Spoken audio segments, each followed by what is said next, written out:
So, good evening and welcome to the fourth week of the course Phase Equilibria and Materials. So, we'll go through what we have done in this previous week. Just like every week, we'll go through the equations that have been covered, the derivations that we have did, and then we'll go through the numericals, applying those concepts and the formulas that we have just learned this week. All right. So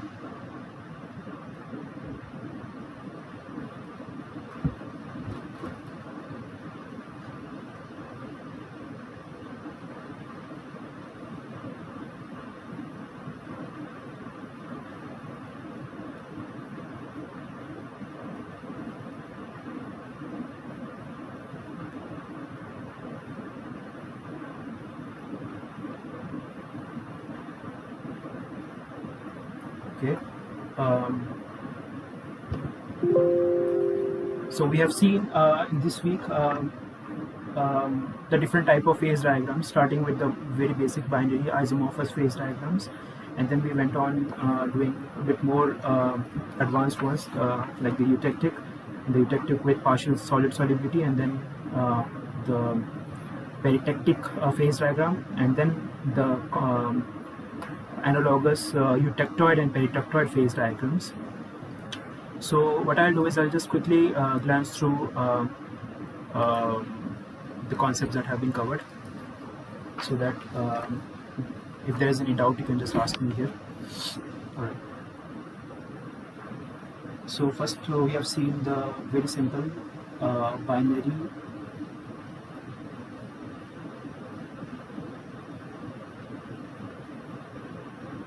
isomorphous phase diagrams.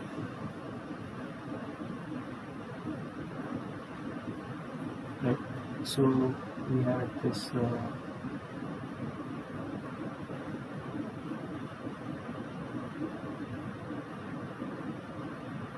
we had a lens-shaped dual phase region, and we say it's binary because we have two components A and B, and isomorphous because the two components A and B, they mix together in a complete solid solution. So let's say this is solid solution S. So here there is no identity preserved of A and B as such. So it's a complete homogeneous phase, and a phase together in itself, which is very different from A and B parent components. That's why we have this isomorphous thing. Had it been separate, so we would have some alpha and beta phases forming here. So at higher temperatures, this is the temperature axis. So at higher temperatures, we have the liquid, and between the liquid and solid regions, we have the both phases existing together. So this is the what we call as the liquidus, and this is what we call as the solidus, right? Okay. So we have seen this, and then we have also seen that if we draw a tie line, like to recap, tie line is any line that we draw at a particular temperature for a given phase diagram. So here, as such, if we consider any temperature, let's say this, and if we draw a horizontal line,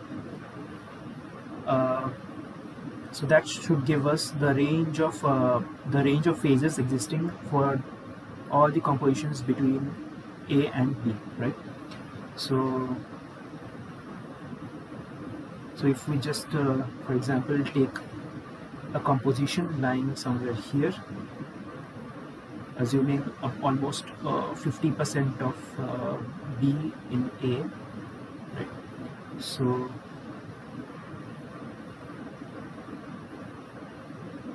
we have 3 points here. Let's say A.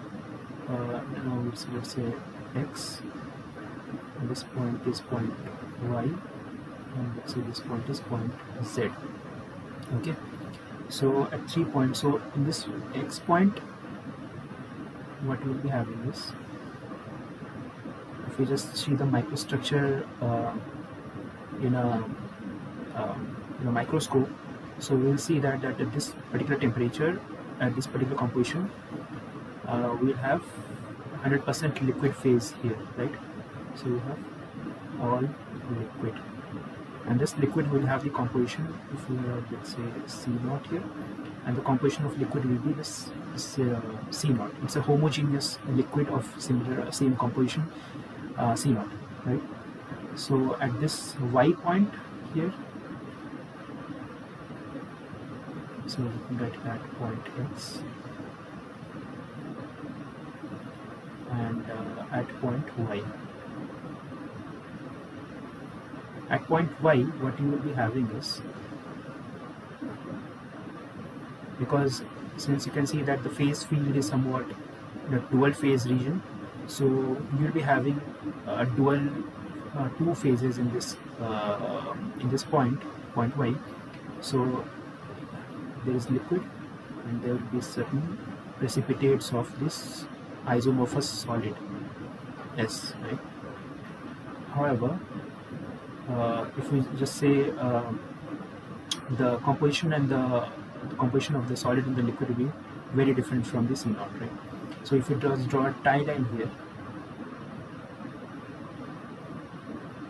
okay, so the point where the tie line intersects the liquid S will give us the liquid composition, this is Cl, and the point where the tie line intersects the solid S will give us the solid composition, which is not straight though.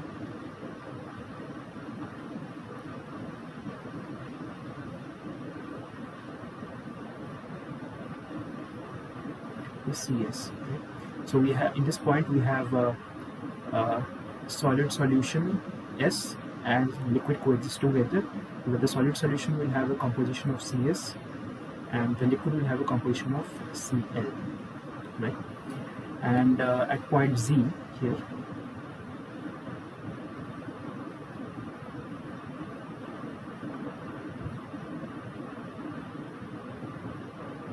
at point Z, since we are much below the solidus line, and by definition solidus is a line below which everything is solid, right? So since we are below solidus line, so everything will be crystallized here, everything will be a solid phase.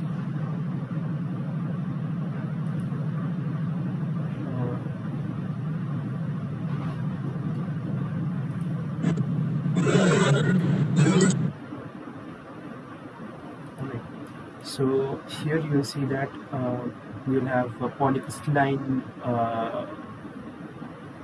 microstructure, if you see it under the microscope, consisting of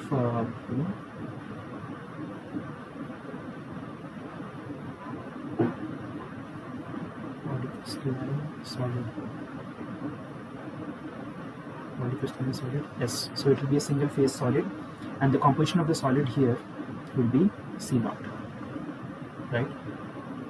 So we have the original composition C naught between X at X and point Z, but at point Y, where we are dual phase, we have a certain disturbance in the composition of because we have dual phases, the solid and the liquid phase. So the composition of the solid and liquid will be such that the relative amounts, if you combine the relative amounts with the composition, will ultimately get the original C naught composition. Okay, so this was the simplest case. So then we have seen the next part of it, that is the binary eutectic system.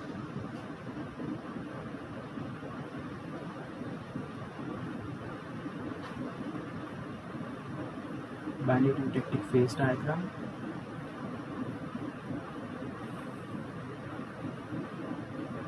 With no solid solubility.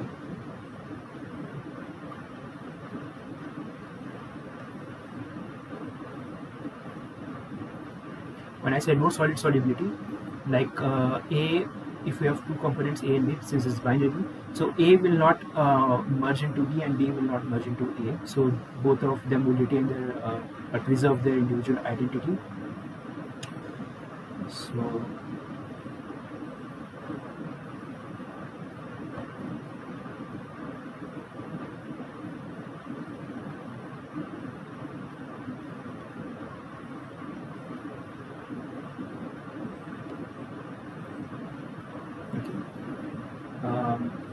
we have two components A, component A and component B in the system. And since we have no solid solubility, we won't have this solid solution alpha and beta regions here. So it will be pure A and B. It will be a homogeneous, not rather homogeneous, it will be heterogeneous mixture of A and B, such that we can individually identify A and B in this solid mixture. And here we have a homogeneous liquid L, and this is the melting point of A, let's say,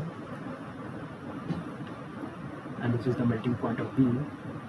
And by definition, we know if the melting points are not very different, and we have a certain tolerance for solid solubility, we will end up making eutectic system, right? So, okay, we have different portions here, so we'll just mark it like we have did in the last time.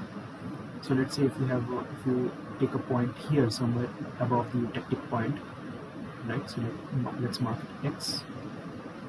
We have, let's say, a point here. Let's say this is Y, and let's say this is another point Z, and just below the eutectic point, let's say if we have a point here, let's say W. Okay, and then we see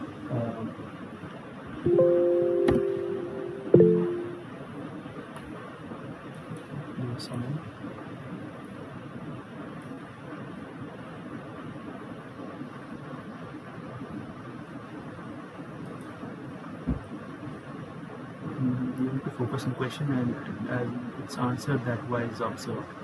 Second one, need to that practical aspect and example. Yeah, sure. So that's okay. I think we do have a lot of numericals. We have about 10 or 12 numericals that I have compiled for this week.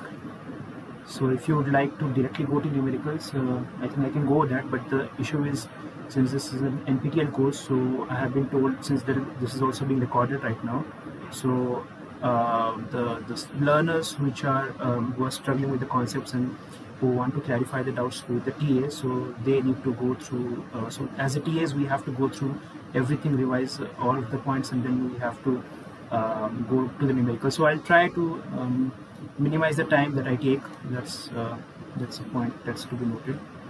And yeah, but the issue is like the numericals that I have selected, those are like those really is those concepts which which I'm just discussing with here right now. And if I just directly go on to this part, so maybe that will be like a bit of a discontinuity from my side. That's the only reason. So maybe we can just take reserve half an hour or 45 minutes for recapping the concepts, and then we can go on describing the numericals. So I hope that is okay. And please let me know if that is all right for. In any case, if you don't understand, please just type it in the chat, or you can just always stop me, unmute and stop yourself. Sorry, and unmute yourself and just ask me the doubts that you have, right? Thank you for the feedback, though. I appreciate it. Okay, so I'll just quickly go through the PowerPoints. So this is, we have all liquid here.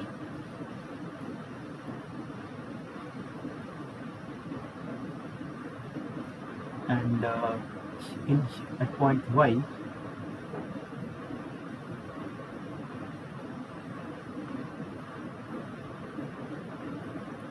we have crystallites of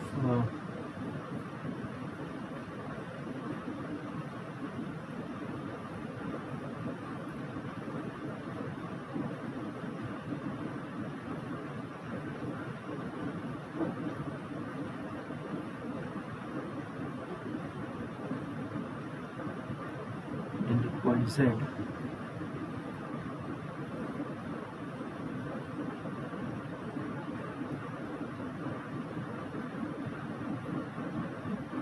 be very similar, but here the composition of the crystallites will be different because we are in the pH region. So crystallites of B in liquid. And then if you just see here,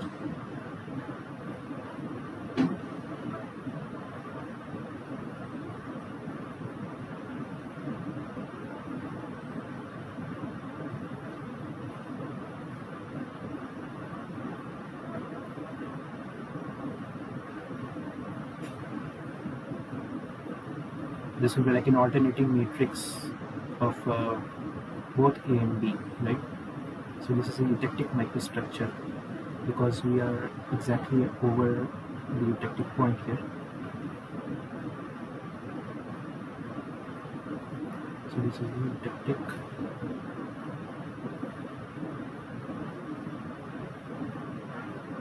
microstructure which has alternating layers of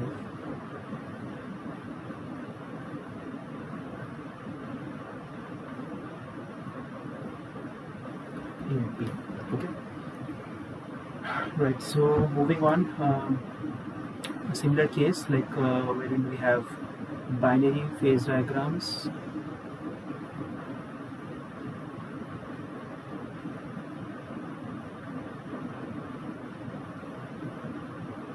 with the partial solid solubility.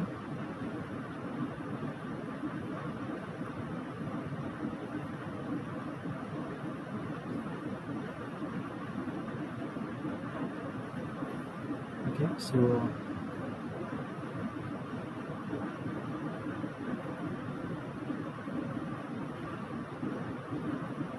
we have, let's say, same A and B components, but in this case, like we have two regions of solid solution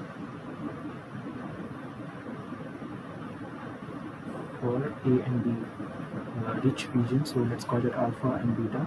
So here we have liquid and we have alpha plus liquid, beta plus liquid, and we have alpha plus beta here. This is the temperature in this axis. So again, like if we just take different points over the eutectic, we will see the microstructure that is varying. But in this case, instead of forming like alternating layers of A and B, what you will see is rather a similar kind of alternating layers, but rather of alpha and beta phase.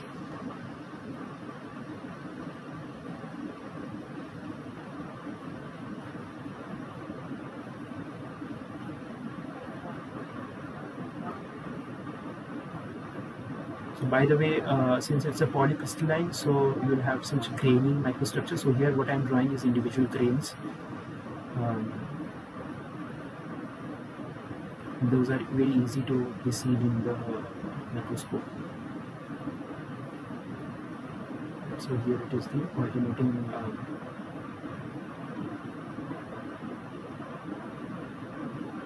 eutectic microstructure containing alternating layers of alpha and beta. By the way, the composition of alpha and beta will be changing at every temperature. So for example, for this temperature, if you draw a tie line and the point where it touches the solvus, we call this line as a solvus. So here the alpha composition will be this C alpha, and here the beta composition will be C beta, and the both are combined together in these ratios such that we have overall composition of eutectic here, Ce. Okay. And this is the eutectic microstructure that we get under the solidus. Of course, over the liquid it will be a homogeneous phase, and here, like we have seen in the previous slide, there will be like crystallites of alpha regions here, and here we'll have crystallites of beta in the liquid phase, in the homogeneous liquid phase. Okay.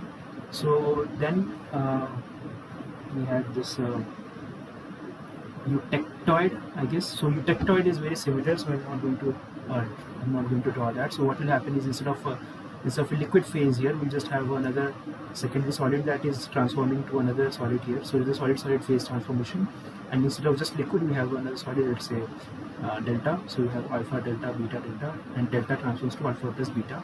And that is eutectoid. Now coming over to this peritectic diagram, which is another type of invariant reaction. Peritectic phase diagram. So binary peritectic phase diagram. These are two components. Okay.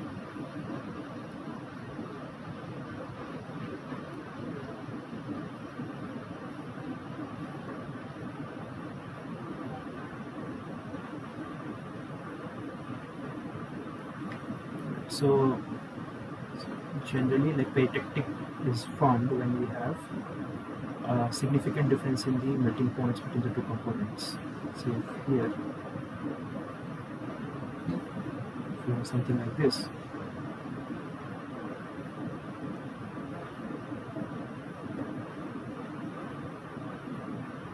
so let's say we have an intermediate compound AB.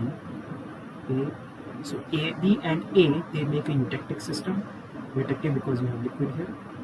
While AB and B, they have a peritectic point here in between, right? So this is a peritectic point, and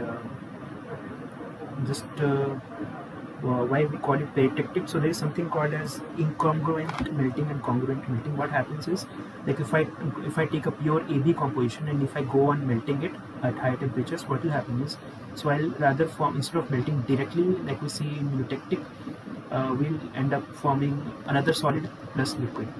So it's like the solid of a different type is being formed, and then that is how we have this peritectic reaction.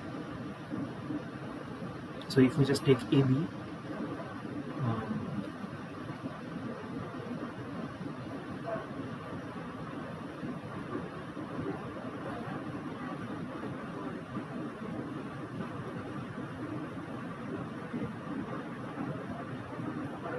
one melting of pure AB,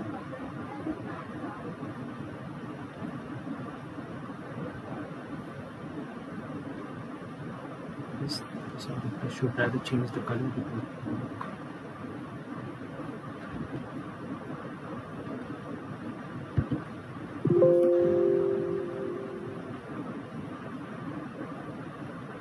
so this is the composition. If I just take pure AB and if I go on melting it just at this line, so I'll have no more AB. I'll have liquid of this composition,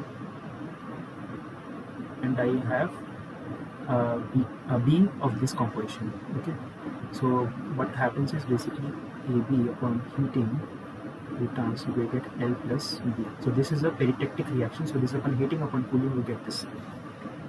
Okay. So again, the microstructure here will be like, if you see the microstructure here, it will be like pure microstructure of AB component.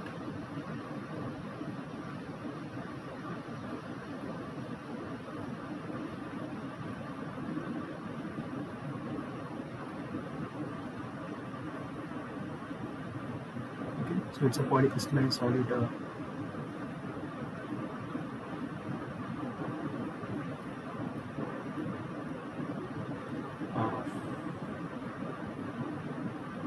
Compound AB. So all of it is AB here, but just at the very same line, if you just heat it, what you will get is, let's see if I draw it here.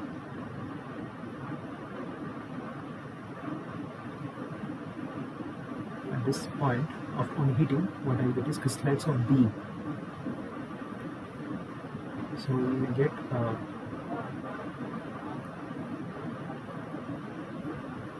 crystallites of B in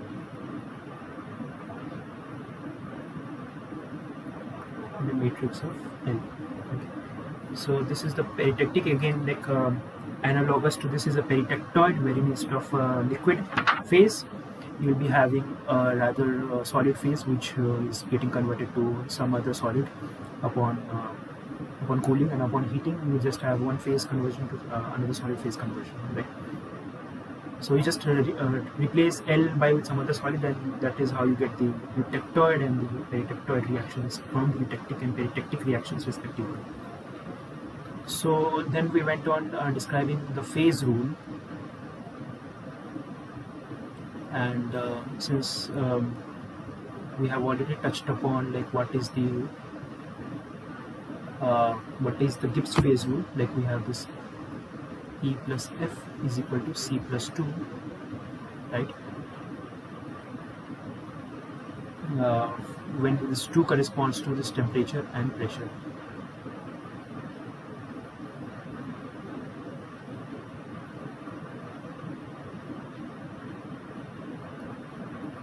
Okay, so just to quickly recap, like how, like if we go on with the derivation, it considers the thermodynamic parameters, like we have this we give free energy relation between alpha and beta coexisting together. So if they coexist together, the chemical potentials are supposed to be the same. So if we generalize it to the number of total number of components that we have in a system, then the total for each of the phase which are existing together, the chemical potential will be same. So what will happen is then the total if you just know the chemical potential of one phase, we can determine the chemical potential of p minus 1 phases, remaining p minus 1 phases. So in this case, the p minus 1 p is the total number of phases existing together, right? So if we have let's say starting with 1, let's say if we have C components,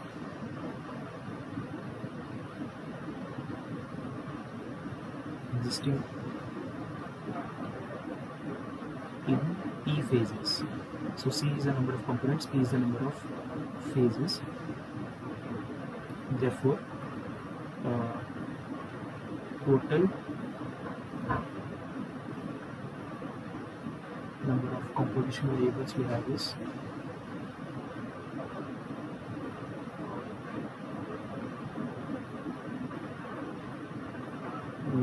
P into C, right? So we just multiply the number of phases into the number of components. So that's the total number of composition variables that we have, and added to that we have this temperature and pressure parameter as well. So including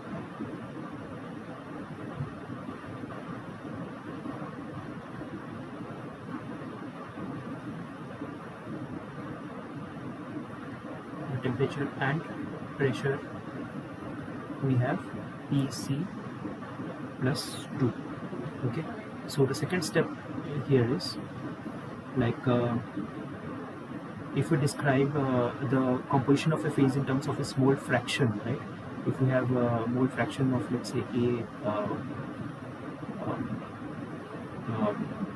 component, B component, and so if we have, let's say, component C, and we know that the summation, if you just sum all of it, it should be 1, right? So we effectively we only need to know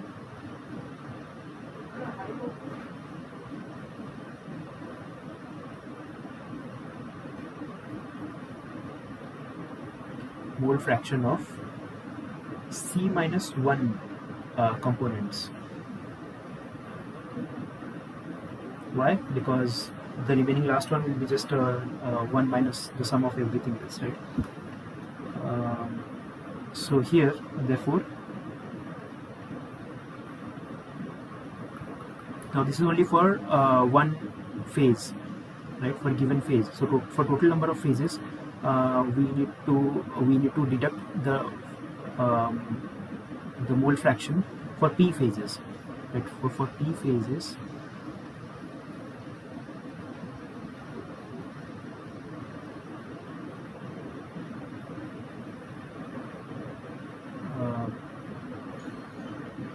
fixed mole fraction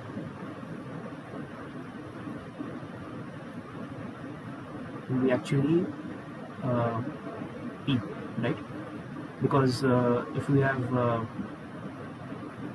for P into 1, because for each and every component we have 1 that is remaining out, so total number of phases is P. So if we just have 1 mole fraction remaining out for each and every phase, for P number of phases we'll be having P components remaining out. Therefore, we have what we call it as total number of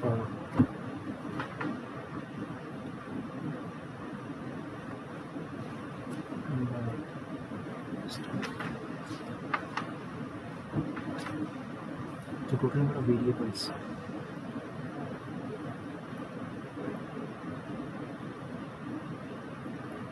and therefore be from 1 we have seen it is PC plus 2, and then we have PC plus 2, and then we have minus of P, because this part is we are remaining this part is fixed basically, so the variables are actually the remaining parts, right? So also from the mole fraction we have seen, sorry, from the chemical potential. So if the chemical potential for phases to coexist,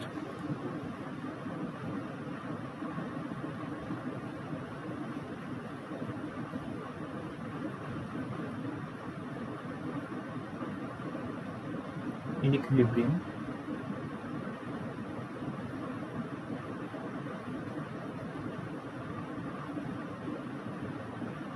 the chemical potential must be equal, right? So, and when I say that, like if we have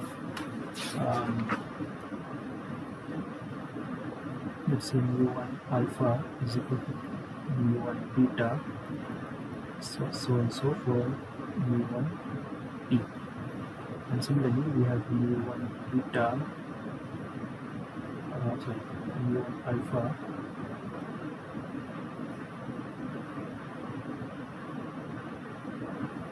it's mu2 alpha is equal to mu2 beta, mu2 beta is equal to mu2 p, and so forth. We have mu alpha c minus 1 component is equal to mu c minus 1 component in beta phase, c minus 1 component in the pth phase. Okay, so considering all this, because we know, since if the concentration is fixed in one phase, then the chemical potential is also fixed in that phase.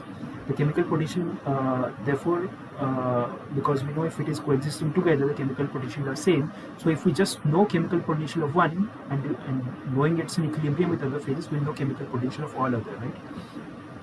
So therefore, in this case, therefore we'll be having total number of variables will be instead. So total number of equations, rather, total number of equations will be having is equal to, so we have for every C components we'll be having p minus 1 such equations, so it will be having C times the p minus 1. Okay, so it's very easy to imagine, by the way. So just think it as like if we have one from each of the component. So when if we have C components, so we just have keep on adding it, and then we'll be having p minus 1 times of that,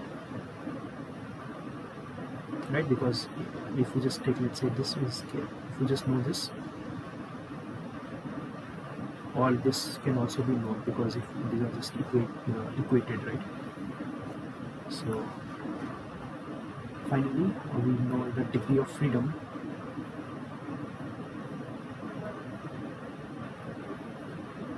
is given by the total number of variables minus equations.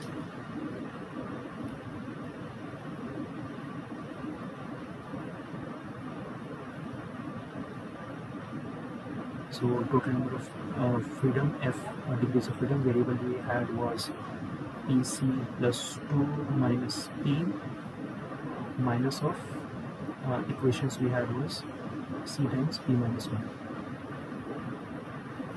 which gives me f is equal to pc plus 2 minus p minus pc plus c,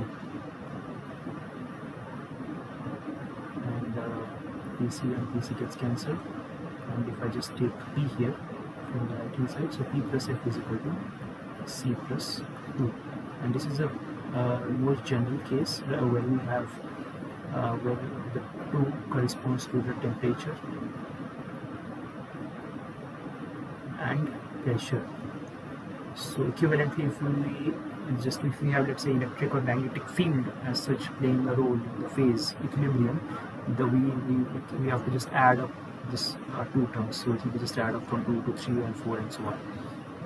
Okay, so for condensed system, generally, like what we do is for practical cases, for condensed systems, because we live in atmosphere of pressure 1 atmosphere, so for condensed phases we only are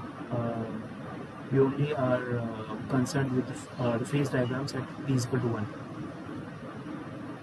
Okay, so what is happening is we are keeping out of 2 temperature and pressure, you are keeping the pressure as fixed. So what will happen, the phase rule, we have a condensed version of the phase rule, right? So this is what we call as the condensed Gibbs phase rule.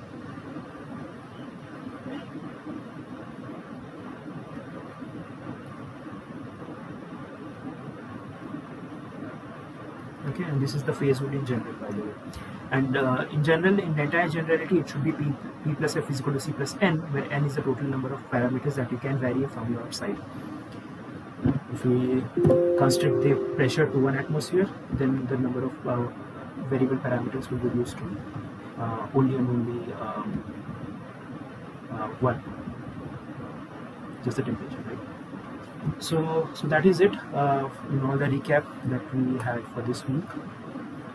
So now moving on to a few of the numericals that requires application of these concepts. So last week we have done similar concepts, but since we had not covered lever rule and phase rule, so we avoided the questions. And this week we'll see pretty similar questions, but in this case we'll apply the lever rule and see what information we get out of application of those rules. Okay. So in this question it has been asked that if we have a 58% of magnesium and lead alloy, and it is cooled slowly from 700 degrees centigrade. So the phase diagram is shown between the magnesium and lead, and we have a composition 50-50. So basically we are somewhere here, and we are cooling it from 700 degrees centigrade. So the first question is, at what temperature does the solid phase form? The first solid phase form, right? So we'll go and see what we have been given with. So it's already mentioned that we are lying here. So draw a straight line.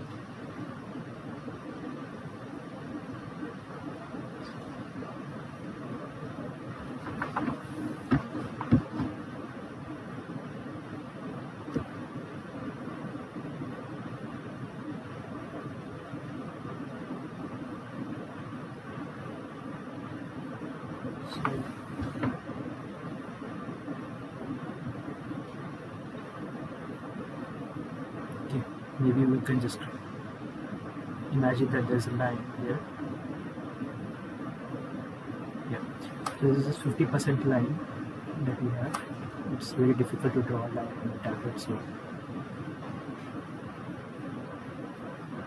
anyways. So we have been told that the first solid, and we have a temperature of 700 degrees centigrade.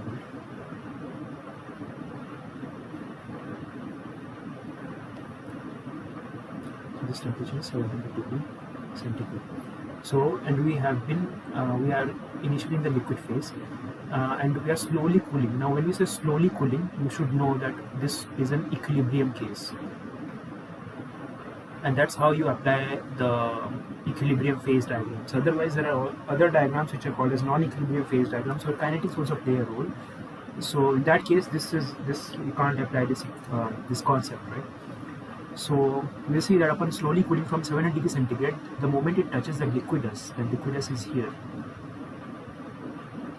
The moment it touches the liquidus, will start precipitating out alpha and liquid, right? And this is actually the point where the first solid phase will form as alpha. So first answer will be upon cooling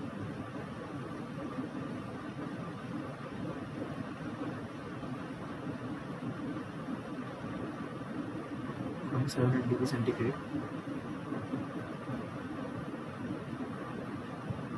the first solid phase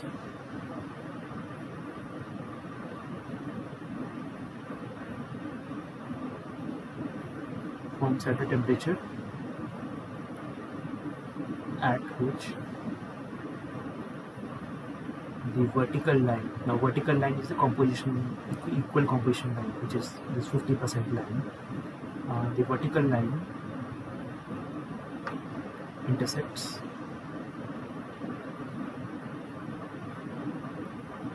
the alpha plus liquid phase boundary. Alpha plus liquid and liquid phase boundary, right? And this temperature from from the phase diagram, if we just take a parallel line where it intersects, This temperature is recorded to be about 560 degrees centigrade. Okay, so this is our answer, the first part.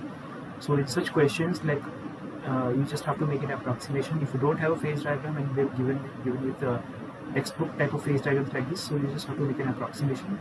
Since I have been provided with the actual phase diagram from the actual textbook, so that's how I know that this is 560 degrees centigrade. Okay, but if in exams, let's say if you are in competitive exams or somewhere like where you have to make an approximation, you find out the answer which are just between 500 and 600 and closer to 550 if there is any option, so that should be your answer. Okay.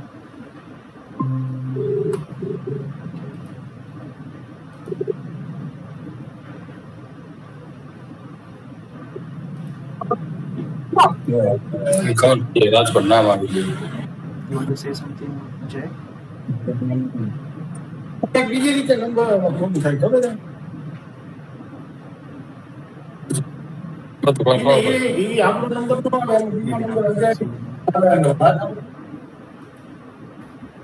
Okay. So what is the composition of this solid phase? Now the first phase that is forming is the first solid phase is forming. What's the composition of it? Now according to the tie line rule, so in this case we have to apply the tie line rule that we have seen in the lectures. The tie line rule says that the tie line wherever it intersects the liquidus will give us the liquid composition, and tie line where it intersects solidus will give us the solid composition, right? So here, since it is forming this tie line is intersecting the solidus at this point. So this, if we just drop a perpendicular,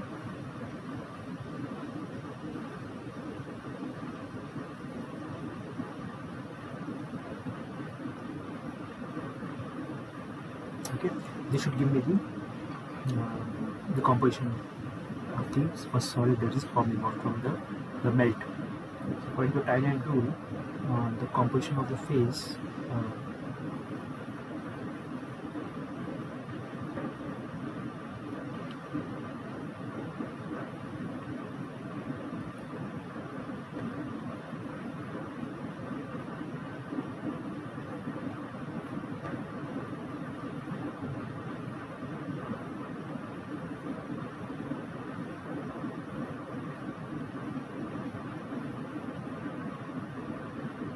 section alpha and alpha plus liquid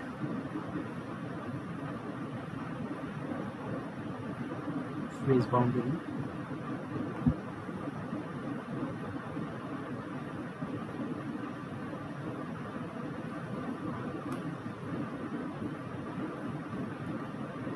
and that at 560 degrees centigrade, which corresponds to about 21 root% lead or 79% of Ag. So this is the composition of the first solid that is precipitating out, and what temperatures does a liquid solidify. So since we are in non-eutectic composition, so liquid will solidify only after it has crossed this point, right? So the first solid is forming here, and the complete solidification ends at this temperature, because below which we have alpha plus Mg2b phase, Mg2Pb phase, which are both solid. So this is about 465, right? So complete solidification.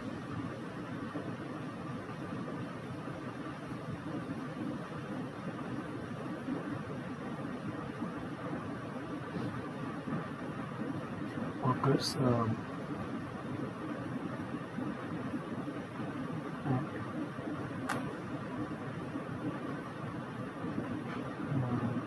465 degrees centigrade, which is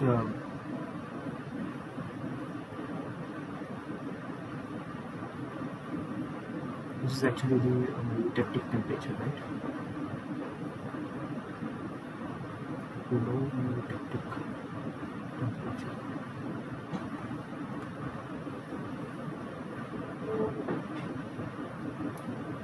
number D says the composition of the last liquid phase remaining prior, so just before the complete solidification has occurred. So what is the composition of the liquid that is remaining? So for this we will just in detail see this part of the phase diagram. So wherein we have just zoom it in, right? So we have something like this, and this was something the 50% line, right? This was the 58% lead line, and this was the complete liquid phase we had.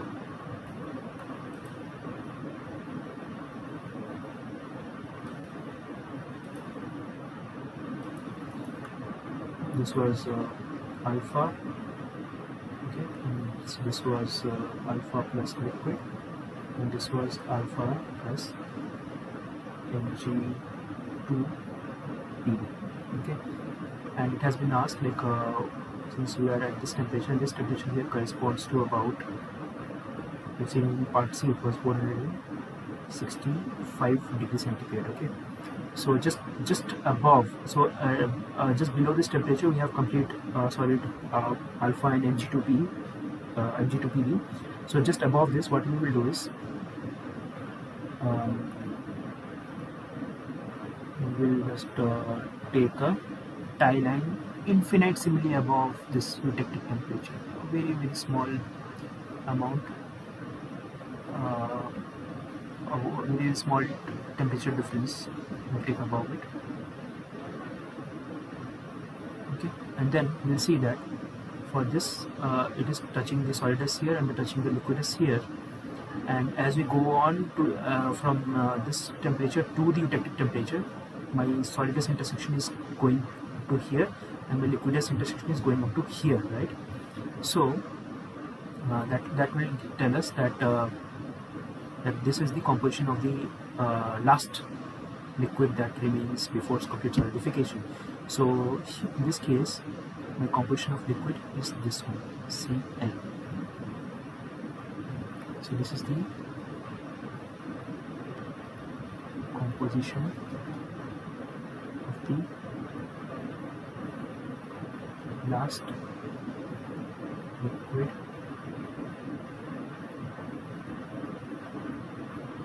remaining prior to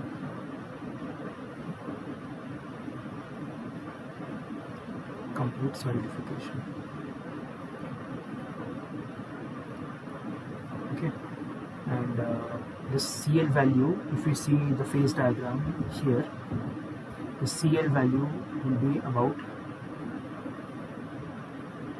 this one. So if we draw a perpendicular like this, it should be between 60 and 70. So as per the phase diagram, we have this is Cl. So this Cl here is, as per the phase diagram, we know that the Cl value is about 67 to 8% of lead, is almost 33% magnesium, because it's a binary component. So if you just deduct 100% from it, it will be 33%.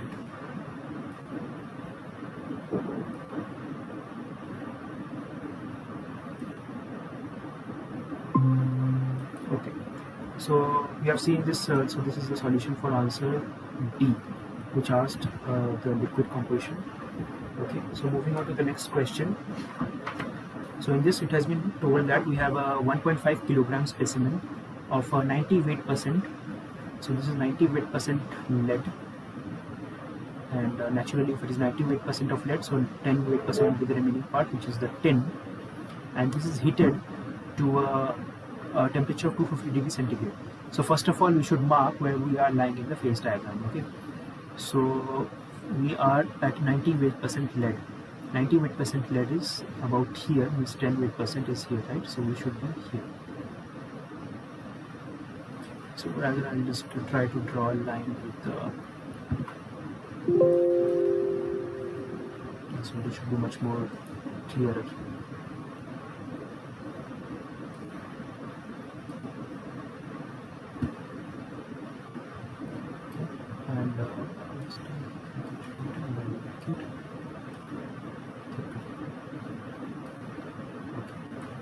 Now we have a composition line at 10 weight percent tin, right? This is composition of tin this way, and we have been told that we have heated it up to 250 degrees centigrade, 250 degrees here. So this is my tie line for temperature.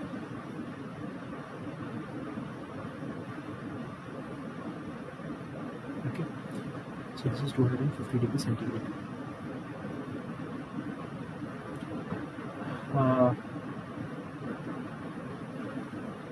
So at this temperature, we see that we are lying totally in the alpha phase field, right? So this is what we have been told, that we are entirely in an alpha solid solution, right? And the alloy is to be melted to the extent that 50% of the specimen is liquid. Now we have to keep on heating it and such that 58% is actually remaining is the liquid phase, and the remaining is the alpha phase.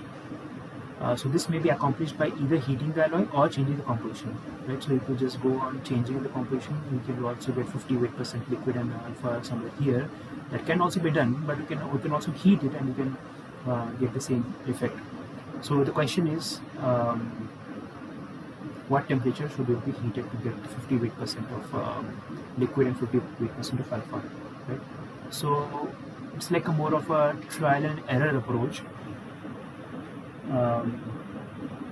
So we have to move through the alpha plus liquid region here and see that until the point where the tie line is cutting it equally, this intersection between this and this is somewhat equal, then we have 58% of liquid and the 58% of alpha solid. So moving vertically,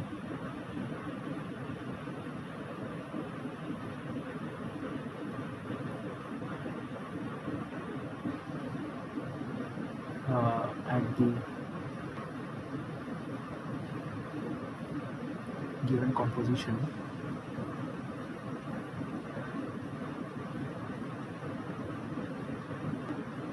we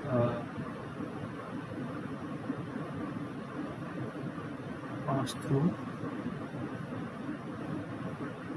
the alpha plus liquid phase field.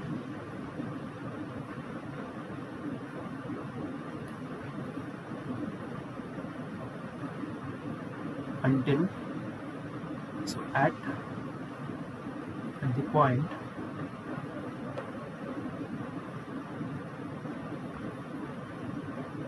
where the tie line intersections, or the tie line lengths rather,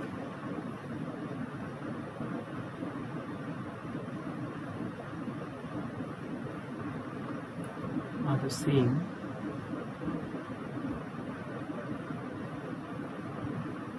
on both sides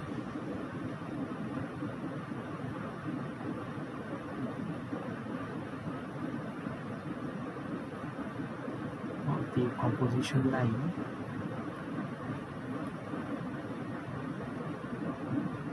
we get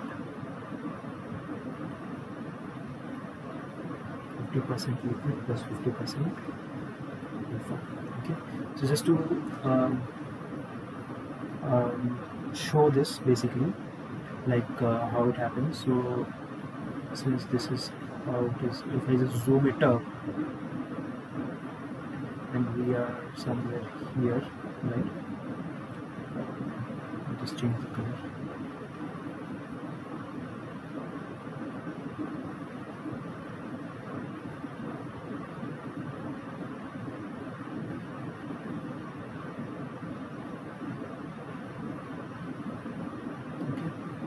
So it is cutting the alpha plus liquid line here. So at the tie line where we have, let's say here somewhere,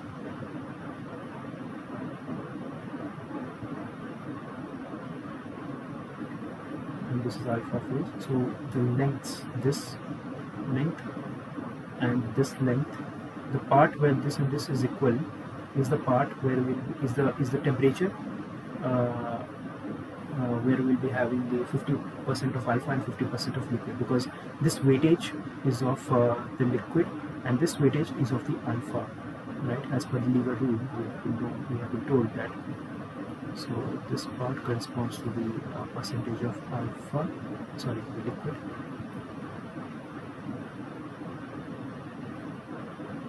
This part corresponds to, so 15% liquid and 50% alpha. Okay. So this you have to kind of do it near the phase diagram here. So in the phase diagram, if you do it, you see that the 50 and 58% happen just below 300 degrees centigrade, and this temperature is approximately 295 degrees centigrade as per the phase diagram that we have that we have for lead and tin. Okay. So moving on, we have been asked that how much tin must be added to the 1.5 kilogram specimen. So we have been told that the original specimen weight was 1.5 kilograms. The original specimen weight was 1.5 kilograms. So how much tin must be added to the 1.5 kilogram specimen at 250 degrees centigrade at the same temperature? How much tin I must add? So keeping the same temperature, I'll just go this way. Right? If I add tin, I'm going this way. How much tin must be added so that I get the 50% alpha and 50% this condition. So basically, keeping the same 250 degree. So I'll just draw it here maybe.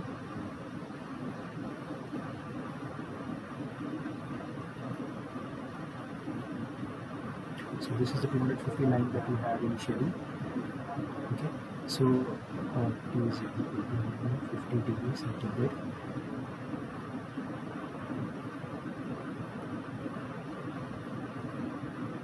So how much of, so if I just keep on adding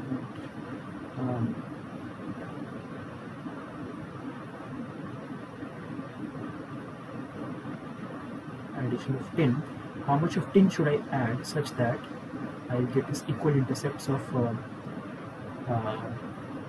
alpha and equal intercepts of liquid, right? So basically, instead of heating, I just want to keep the temperature constant, and I just want to increase the tin so that I can get the 50% alpha and 50% liquid phase. So that we can do it by, so let's see, at 250 degrees centigrade.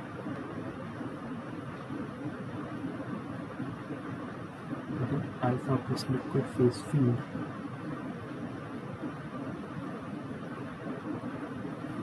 Okay. We have C alpha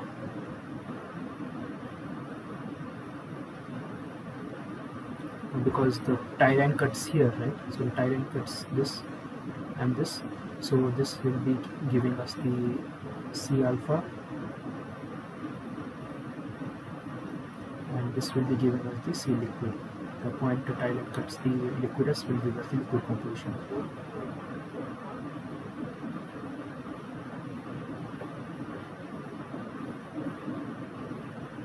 This is C liquid, right? Okay, so C alpha comes out to be about 14%. 14.8% of tin, and C liquid comes out to be about 34% 8% tin. Let C naught be the new composition after addition of excess tin. So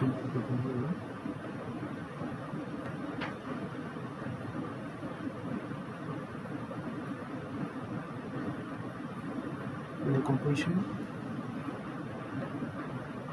again the weight percent of alpha as weight percent of liquid as 0.5 with fraction density. So weight fraction of alpha is equal to 0.5 is equal to, now if we apply lever rule, right? So if we apply lever rule, the weight percent of alpha can be given by this line. So this is C naught. So Cl minus C naught by Cl minus C alpha. Okay. So this is Cl minus C naught divided by Cl minus C alpha, that is equal to 34 minus C naught by Cl is 34 minus 14, that is 34 minus C naught by 20. Now it's not multiplied to 100, so it's in a fraction.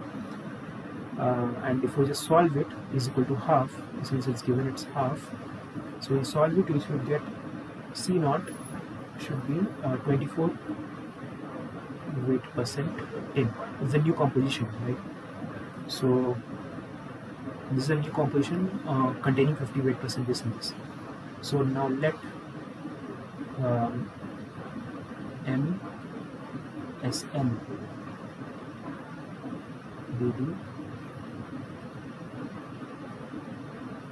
be the mass of tin added to the alloy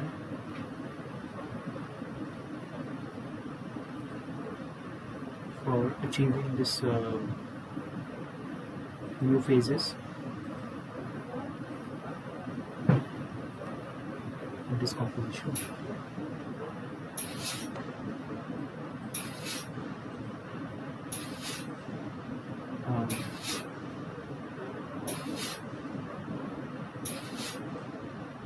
The amount of tin in the original alloy we have been given,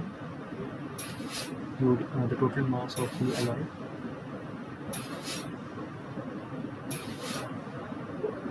is 1.5 kilograms. So, and we have been told that the tin was 10 weight percent and 90 weight percent was lead. So 10 weight percent of this is about 0.15 kg. Okay. So next slide.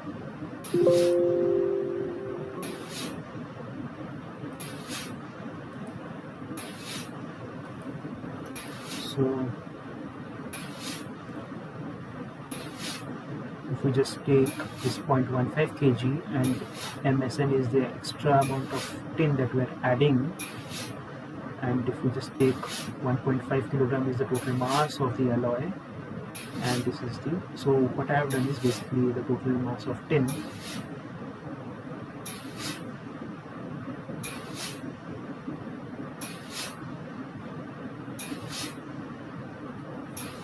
the total weight mass of tin, the total weight of alloy. Now if we just do this, then we should, according to our calculation, this should be 24 weight percent, right?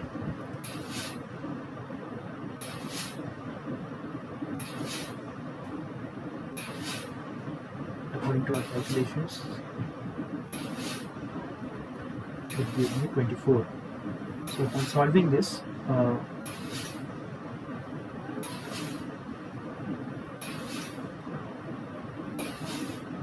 we get M SN to be about 0.476 kilograms, or that's equivalent to 276 grams tin. So if I add 276 grams of tin at 250 degrees centigrade, so what I'll get is 50% liquid plus 50% alpha phases. Of course, of composition of liquid and alpha will be Cn and C alpha shown in the phase diagram. But we get the same effect of that we got by increasing the temperature. But here in this case, we just need to change the composition.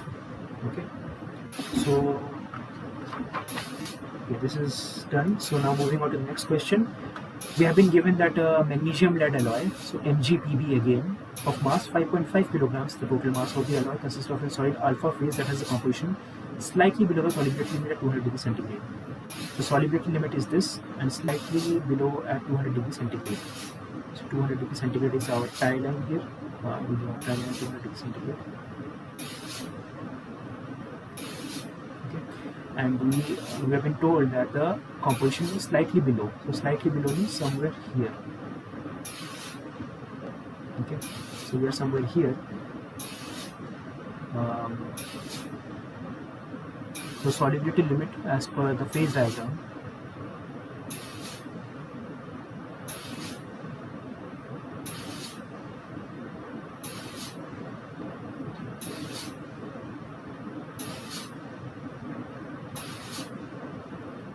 The solubility limit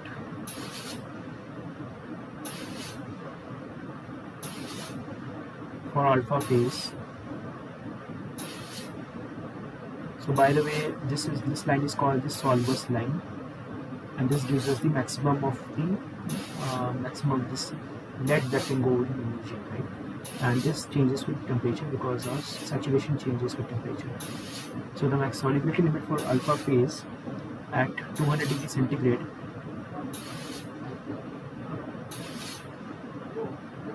is about 5-8% of lead.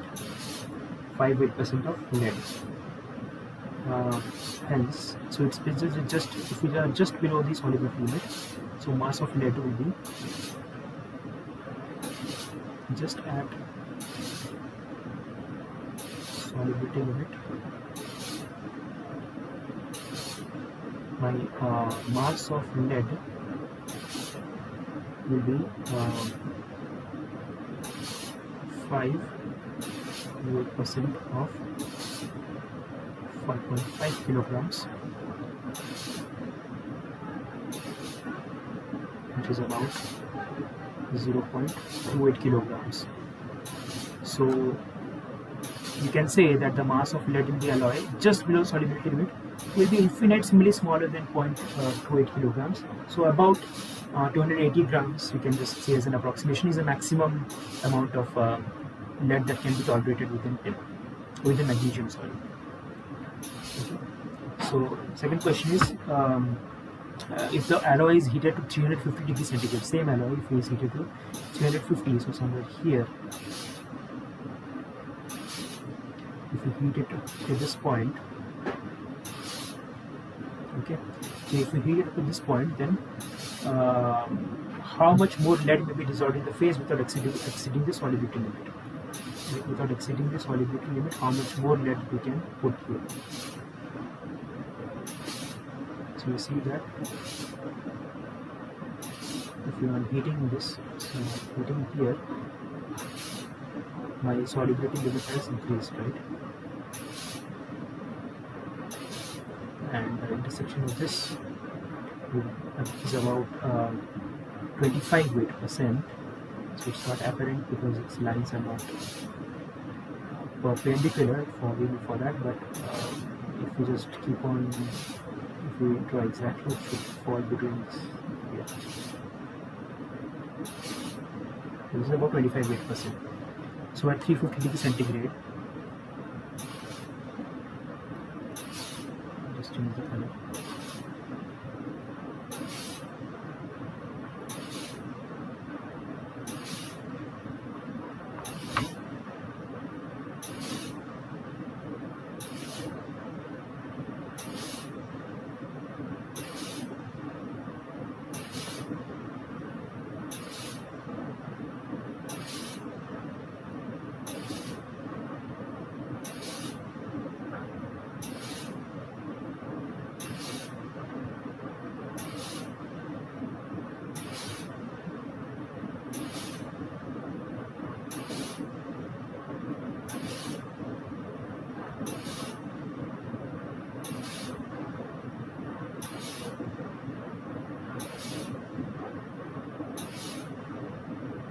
Therefore, we know the composition now. So 25-8% is this composition. So now we can tell that's what is the amount of lead that we're adding. Let's say it is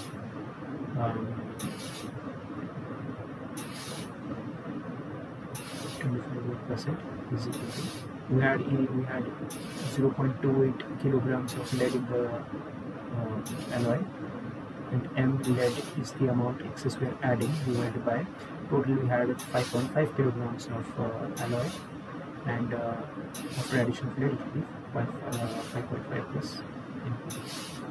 This is 100. because it is mentioned percentage. So on solving this,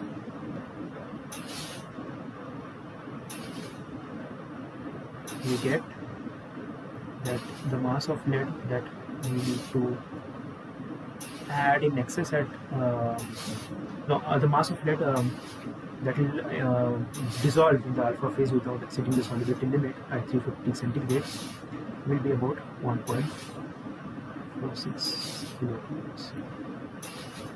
Okay. So moving on to the next question. So it has been asked that a 90 weight percent of silver and 10 weight percent copper alloy is heated to a temperature within the beta plus liquid phase region. So just mark the position here. So we have been told it is 90 weight percent silver and 10 weight percent copper. So it's here.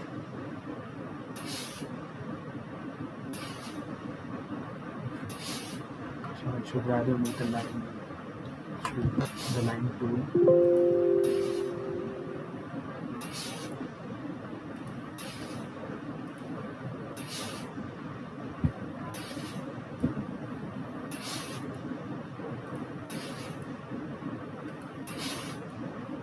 Okay. So we are here right now, and then we have been told that it is heated to beta plus liquid phase region, and beta plus liquid phase region is this one.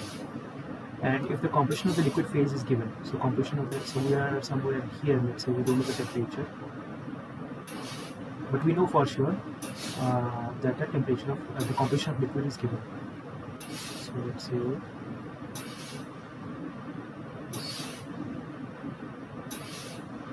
this is Cl, and the Cl is given as 85 weight percent, and of course the remaining will be the beta phase. Okay, so we have to find out what is the temperature of the alloy.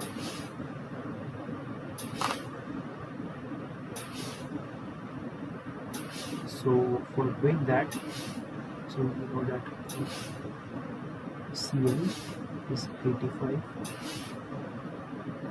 weight percent Ag, right? So 85 weight percent Ag, we just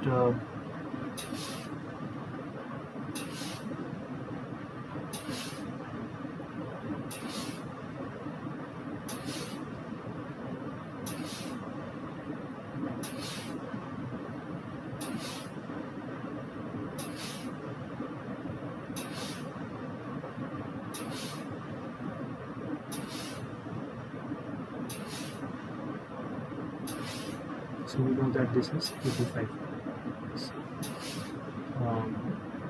So what we will do is we just know that this is the intersection point that corresponds to 85 weight percent of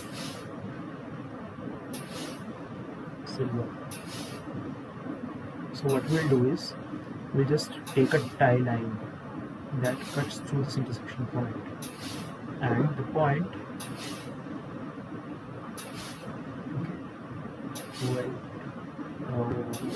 where this tie line is cutting this intersection exactly at the Cl composition. As per the phase diagrams, it is 850 degrees centigrade. So if we just do this, because it's mentioned here in Fahrenheit scale, by the way, in Celsius scale is here. So if we just go here, so this is about 850 degrees centigrade. Okay, so this is the beta plus liquid phase, and this is the alpha plus beta phase, and we have the liquid region here. Okay, so this is my Cl. What is the composition of the beta phase? Composition of the beta phase can be given by the intersection of this tie line with the beta phase field here, which corresponds to somewhere in a very silver rich phase region. And again, if we just draw a vertical here, so we should get the composition of beta, C beta, and this is about 95% of silver. So for the single tie line, we can get the as per tie line rule, we can get the compositions of the both the liquid and the beta existing together. So what is the mass fraction? So mass fraction can be given by applying the lever rule here. So we know that this is C0 and C0 is about 90. So, and we know C beta and Cl. So the mass fraction of both phases we can get by applying the lever rule.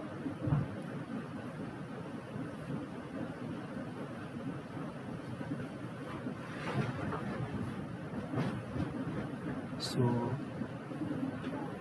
weight percent of beta can be given by, so beta phase here will correspond to this by whole, so it is C0 minus Cl divided by C beta minus Cl. Okay, and this is the fraction, so we don't need to multiply with 100. C0 is given as 19, Cl 85, C beta we found out to be about 95, and that comes out to be about 50 weight percent, 50 mass fraction of beta. So the mass fraction of the liquid here will be 1 minus the mass fraction of beta phase, that is 50, and that can also, we can get it by solving this part. So the liquid will be corresponding to this portion. So this is obtained by C beta minus C0. So divided by the whole C beta minus Cl, and then we plug in the values.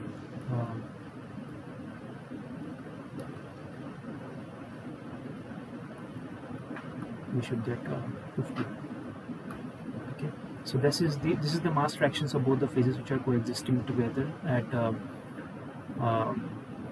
850 degrees centigrade for a composition having 90 weight percent of silver and 10 weight percent of copper. Okay, so moving on to the next question, we have been told that we have two alloys of hypothetical metals A and B, and there exists an alpha, the A rich phase, and a beta, a B rich phase. From the mass fraction of both the phases for two different alloys provided in the following table, determine the composition of the phase boundary for alpha and beta phase at this temperature. So the problem asks us to solve the composition at the phase boundary for both alpha and beta phases, that is C alpha and C beta, right? So we have been given the mass fraction here, so we can write as per independent lever rule. We can apply to both of the cases.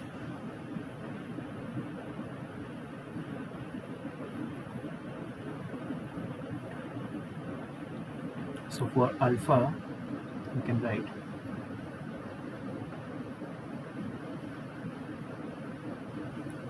C beta minus C0 by, so this is alloy 1 by the way, this is alloy 2. So for alloy 1,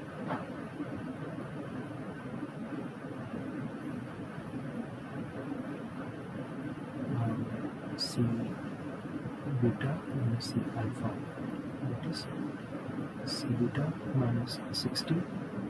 60 has been given as the composition of the A here, and C beta we don't know, and C beta minus C alpha, and C alpha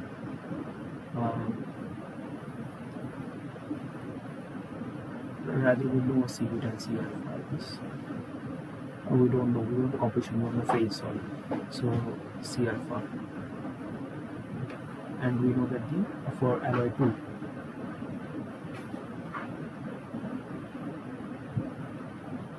we have W alpha is equal to 0.14, and by the way this is already given as 0.57,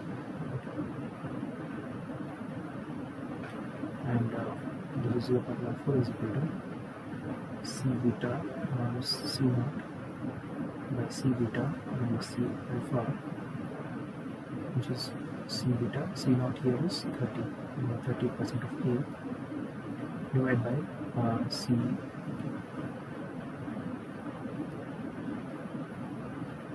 beta minus C alpha, and alpha here is okay. So we have two equations and two unknowns. So we have C beta and C alpha unknown, and we have two equations corresponding to it. So what we'll do is we'll just simultaneously solve these two equations.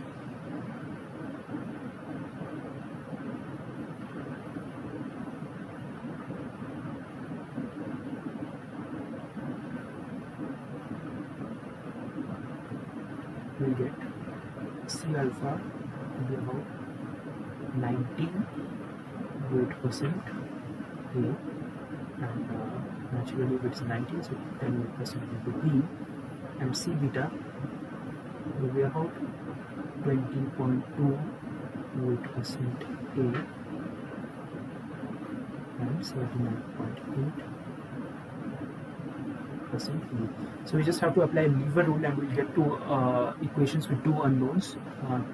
Then we'll just solve it, and we'll get the mass fractions.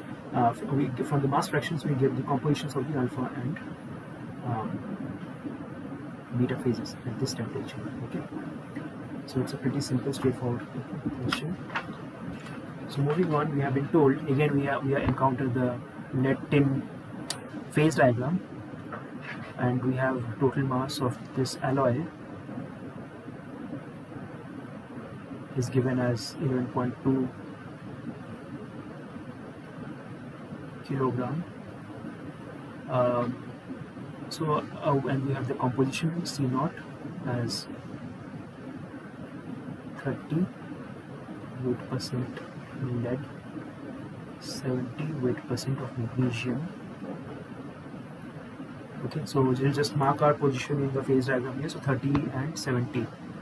So we are somewhere.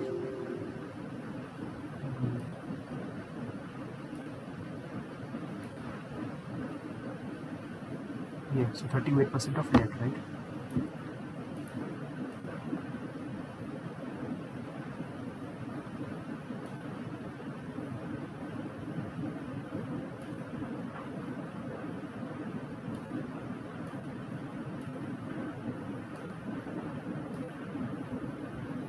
So this is 30, by the way. So 30 weight% of lead, 70 weight% of magnesium, and we have a total mass given. This is possible at equilibrium to have alpha and Mg. So basically we are somewhere in this phase here. So it's asked, like, is it possible to have alpha and Mg2 Pb phases having respective masses of 7 points. So mass of alpha is given 7.39 kilograms, and mass of dimagnesium lead phase have been given as 3.81 kilograms. Okay. So we know, as per the mass fraction formula, what is mass fraction? Mass fraction of alpha is nothing but the mass of alpha by total mass of alloy, right? Total alloy mass. So here mass of alpha is given, so that is 7.39, and we have a total alloy mass of 7.39 plus 3.81, because the alloy completely consists of alpha and Mg2Pb, and if we solve it, we will get 66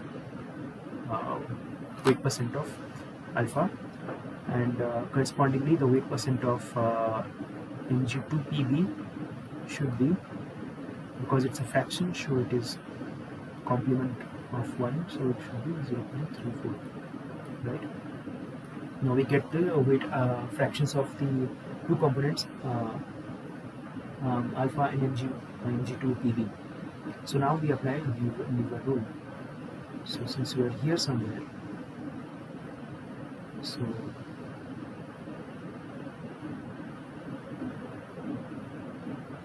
applying lever rule for W alpha, we get, so W alpha, so just if we just see randomly, if we just take a tie line, let's say here, oops, just taking a tie line here, So alpha will be given us by, so this is basically C alpha, and this is CMG2PB. So in C alpha,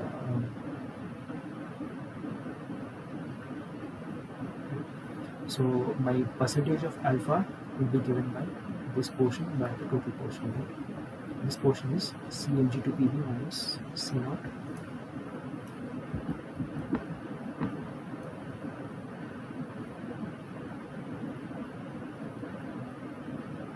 divided by the whole thing, that is CMG2PB minus C alpha.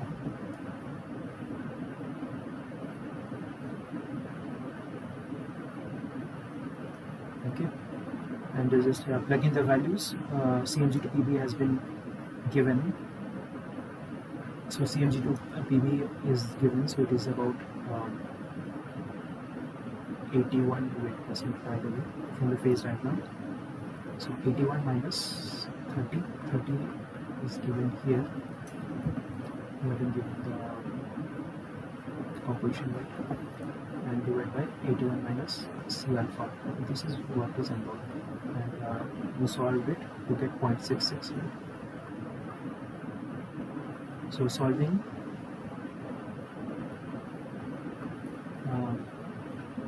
we get C alpha is equal to 3.7 weight% of lead. So 3.7 weight% of lead is, we have to see if it is practically possible. To see that if it's practically possible or not, we have to see that is there any the solvus line where it corresponds to 3.7 weight% of alpha. So it turns out, if you see the actual phase diagram, 3.7 weight% will be somewhere here. Let's say a very minute quantity. So actually 3.7 weight%, and there is a probability, or there is a chance of having this 3.7 weight% on the solvus line, and if that happens, then this alloy should be possible, right? And what is the temperature is being asked. Okay, so from the phase diagrams,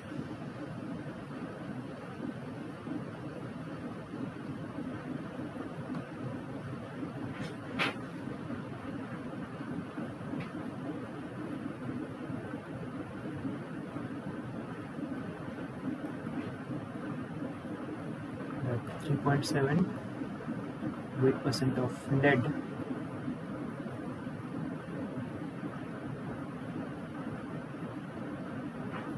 along the solvus. Solvus is basically lead and solvus is basically the alpha and alpha plus Mg2PB phase boundary.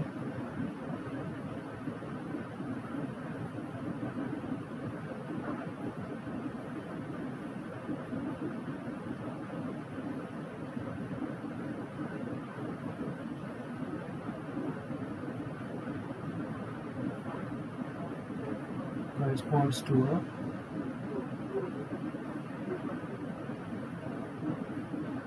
temperature approximately 190 degrees. So this is about here, basically as per the phase diagram, it is about below 200 degrees centigrade and 190 degrees centigrade. So yes, it is possible. Hence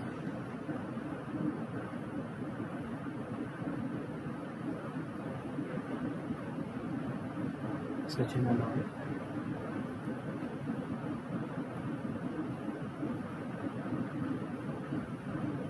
is possible. Okay, so we move on to the next question. So we have been given that we have 6.7 kilograms of magnesium lead alloy, and the total mass is given.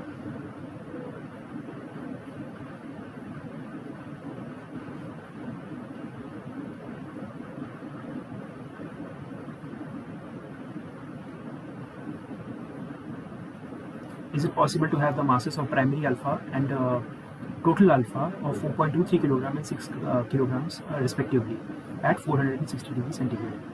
If yes, why not? So what we will do is we again need the lead magnesium phase diagram. So we'll borrow it from the previous question.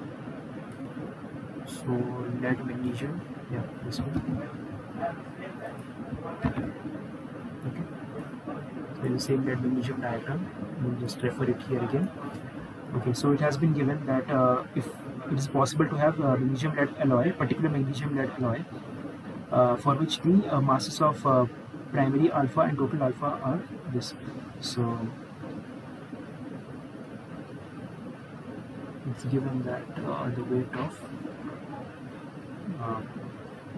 alpha is 6, the primary alpha, total alpha is 6 kilograms, and the weight of primary alpha, I'm marking it as alpha prime, 4.23 kilograms at 460 degrees centigrade. So first this we need to convert this mass to mass fractions, right? So what is a mass fraction? So this is the weight basically, these are not the mass fractions. So these are M. Should I write W or should I write M? So W alpha can be given by M alpha by M alpha, which is 6 by 6.7. Sorry, M alpha is 6, right? It's 0.896, and the weight fraction of alpha prime, that is primary alpha, is M alpha prime by MLR, that is 4.23 by 6.7, which gives me 0.631. Okay. Now it is necessary for next step to set up the lever rule expression for these quantities. So for at 460 degrees centigrade, so 460 degrees centigrade is somewhere here.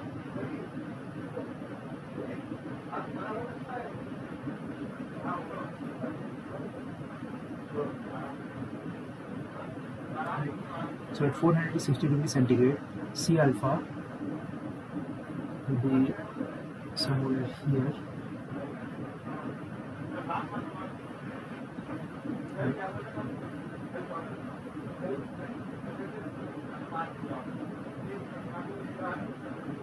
So this is my C alpha, and here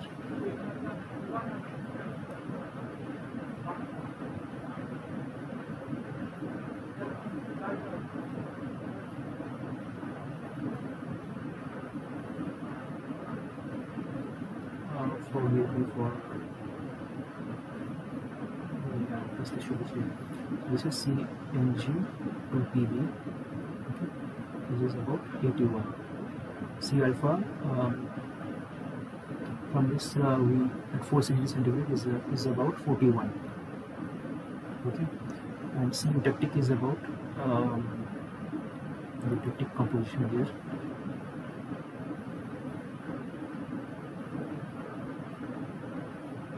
Is about 66. 66. Okay, so for primary alpha,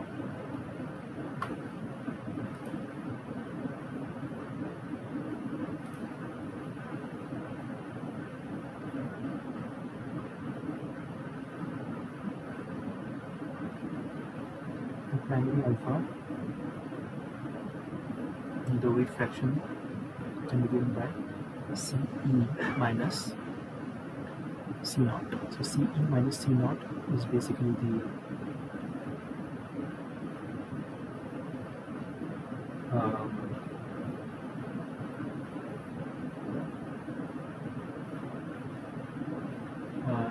portion corresponding to the primary alpha phase, and Ce minus C alpha is the total thing. So if we have, let's say, C naught here somewhere, let's say C naught is here, so Ce minus C alpha is this part, and Yeah, Ce minus C naught is this part, Ce minus C alpha is this total part. This part will correspond to the percentage of the primary alpha, and Ce is known, that is 66 minus C naught by 66 minus C alpha is known to be 41, and this alpha prime is 0.631. Right? So solving will give us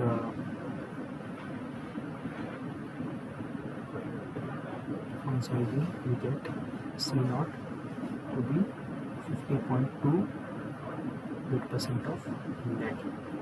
Okay, so now analogous expression for right for alpha.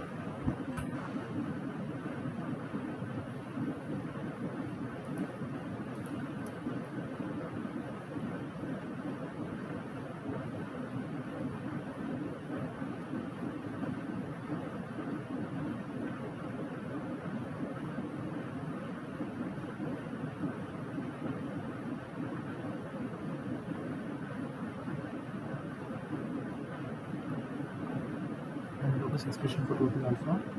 So W alpha can be written as, so W alpha can be written as CMG2B minus C naught, this is this part, divided by CMG2B minus C alpha, this part. Okay.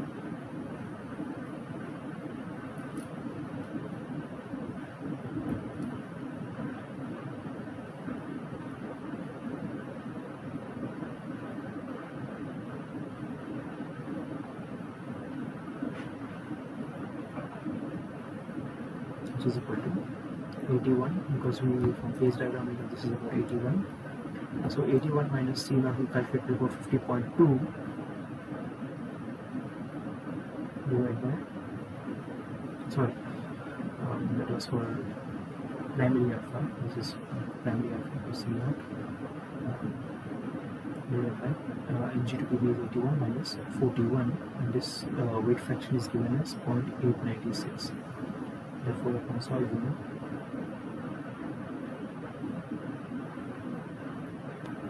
we get W alpha, sorry, upon solving we get C naught,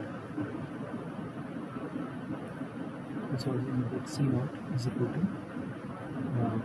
45.2 weight% of lead. So we have 45.28% lead, and we have 50.28% of lead from the previous case. So since these values are different, so we can't have these two compositions at two different points. This must have been the same value, otherwise this two primary alpha and the total alpha of this particular given masses is not possible. So since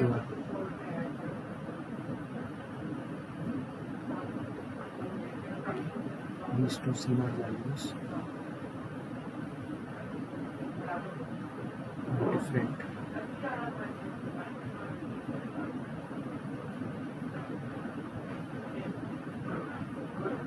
this alloy is not possible, and that is what we have been asked to estimate if it is possible or not, right? Why or why not? So just because the composition, the original composition that we have to take for it for the primary alpha and the alpha phase to exist together, and we have already constraint of the total mass of the alpha and the primary alpha phases. So we can't have, for a given composition, we can't have so and so mass of alpha and so mass of alpha prime. So either one of it will be different. So we see that there is a certain difference if we are fixing alpha or we are fixing primary alpha. That's the reason we can't have this 6 kilograms of alpha and 4.2 kilograms of primary alpha together for a given composition at 460 degrees centigrade. Okay. So moving on to the next question. So for a silver copper alloy, we have the phase diagram here of composition 25 weight% of silver. So 25 weight% silver, we have to mark it. So let's mark it 25 weight%. 20, 30, 25 should be somewhere in between here.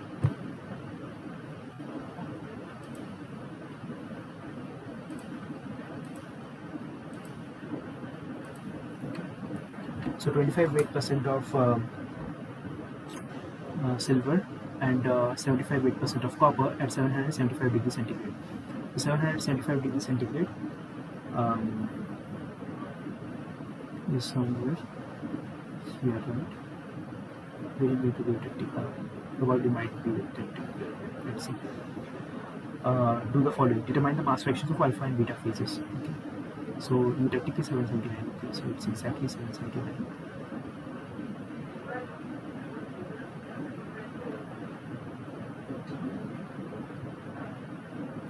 So we have been asked to find what is the mass fractions of alpha and beta phase.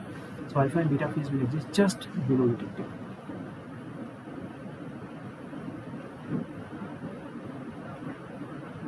So just below eutectic we'll be having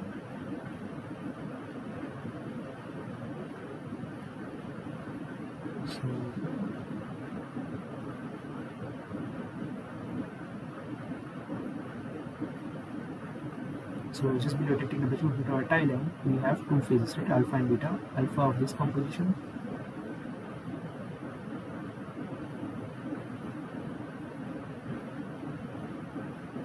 and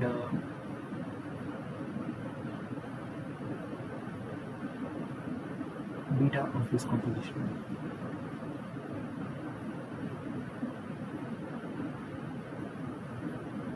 Right. So what is the mass fractions of alpha? So mass fractions of alpha will be this part by this part.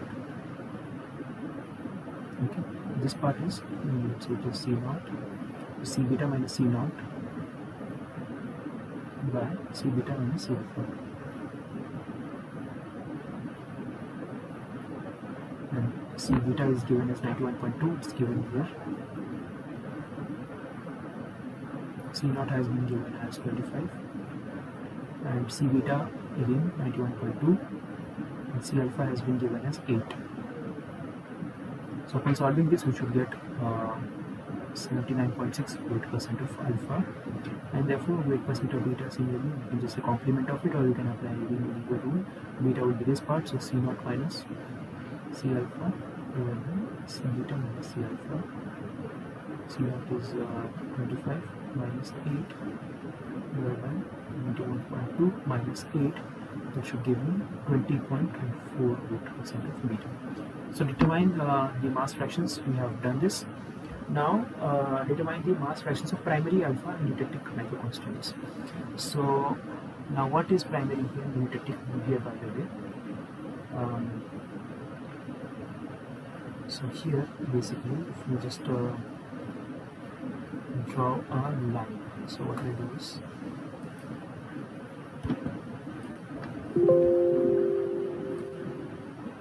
draw another line like this, that is exactly crossing the eutectic. I will give it a different color. Okay. And we have been asked what is the primary alpha and eutectic microconstituents. So in this case we have a eutectic mixture, let's say it is CE. Okay, eutectic mixture of alpha plus beta, and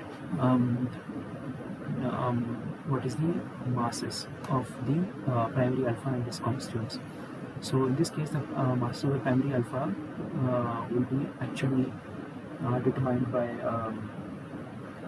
this Weaver rule applied to a tie line that extends from the maximum solubility of the silver in alpha phase at 775 degrees centigrade. It is about 8 weight% of silver to the eutectic composition at 71.9 weight% of silver. Therefore the weight% of alpha can be given by C eutectic minus C naught divided by C eutectic minus C alpha. So if it is easy to see here, C eutectic minus C naught is this part,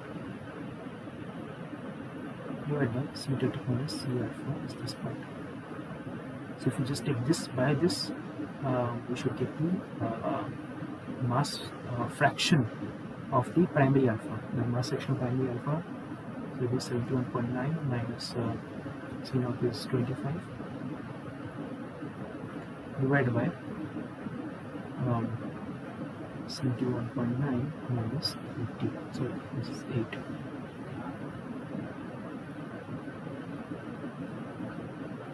So this gives me 7.734. Okay. And similarly, the detective constants is basically feature of the color. I can show it. So the detective constant should be this part divided by this part. So detective constants will be C naught minus C alpha divided by C minus C alpha. That is 25 minus 8 divided by 71.9 minus 8, that is 26.6%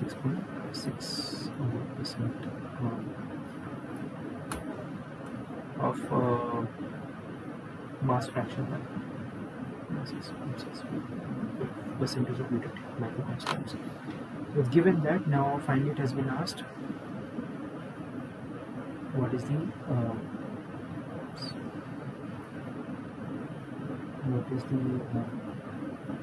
mass fraction of the eutectic alpha. So what is the mass fraction of eutectic alpha in this mixture? So this is basically the difference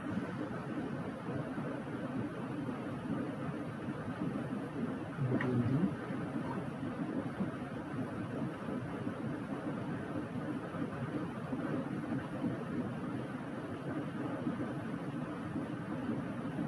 mass fractions of total alpha and primary alpha, which is equal to mass fractions of eutectic alpha. So total alpha we had is 79.6 weight%, primary alpha we had 73.4 weight%, which is about 6 weight% of the eutectic alpha. Okay, so next question is asked, like we have 85 weight% of tin, 15 weight% of magnesium alloy. Make schematic sketches of the microstructures. So here it's a bit of we don't have to apply much equations here. Let's see. So we have again this magnesium and lead phase diagram. So we borrow it from here. Okay. So we have this 85 weight%. So we just mark it where we are right now. So we have to be somewhere here. 85, 80, 90, 85 here. So here we have to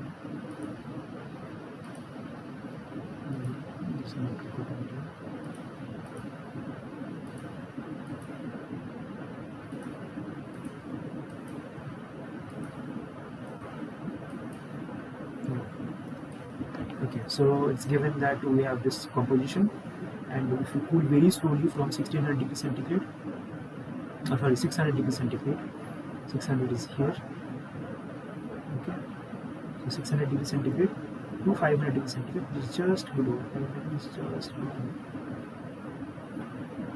270 degrees centigrade, 270 degrees centigrade is here, just above this, to 200 degrees centigrade, 200 degrees centigrade is just here. So what is the microstructure and how will it look like? Okay, so for doing this,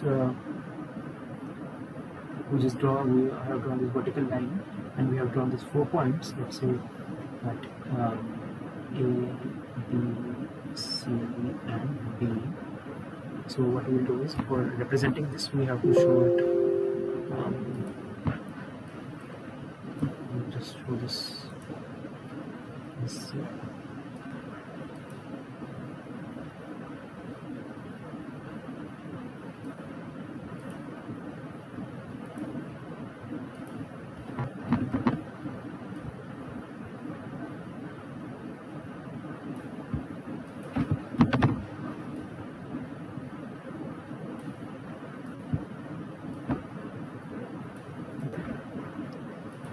So we have A, that is at 600 degrees centigrade. We have complete liquid, right? So we have complete liquid phase here.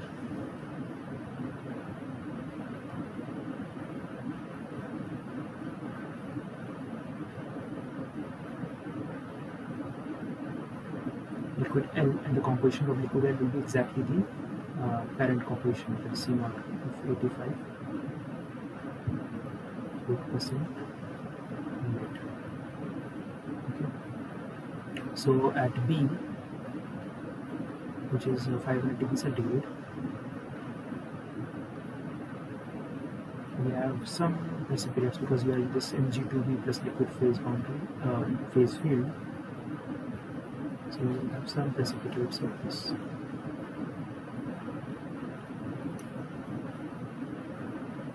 And this is this.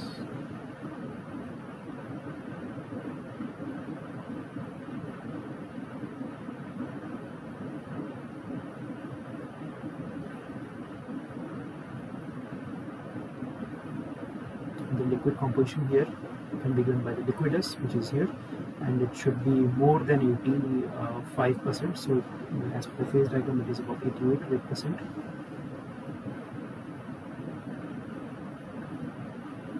Right? And this is second phase is this Mg2Pb phase, and this composition is very fixed because it's a line compound, so it is 81% lead.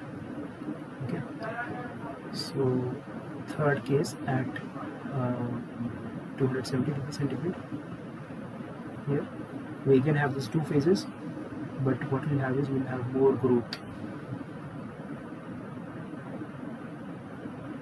of the Mg2P phases.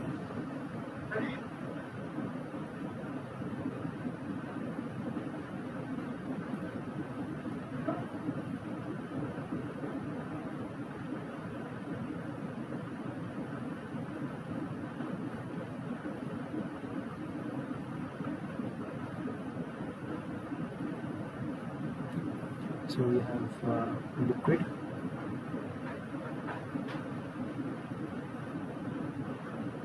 L of composition about 97, because if you just take tile and intercept the liquid at 97% lead. And we have Mg2Pb, which is fixed, it's a line compound, so the composition is not going to change much. It should be 81% of lead. And finally at 200 degrees centigrade, because it is completely in the beta plus Mg2Pb phase bound phase field, so we'll just keep the structure same like before.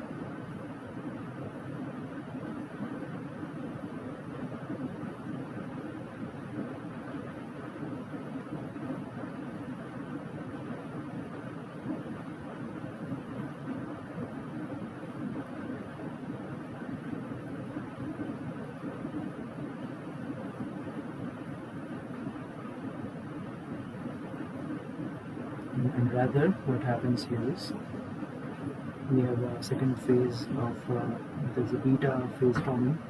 So the beta phase looks something like this.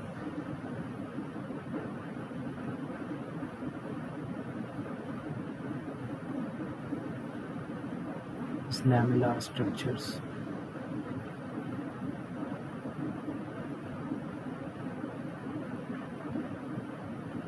Okay. So this will be something like this.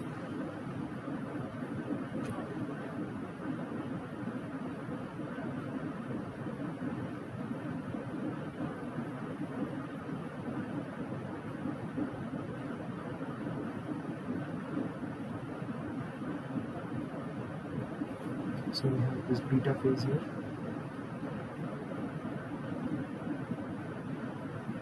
So this is beta. And beta is basically because the styrene is touching 100% lead here. Beta of 100% lead. And the alpha here, also not alpha, this is the Mg2Pb, and this is a line compound, so the composition is fixed, 81% lead.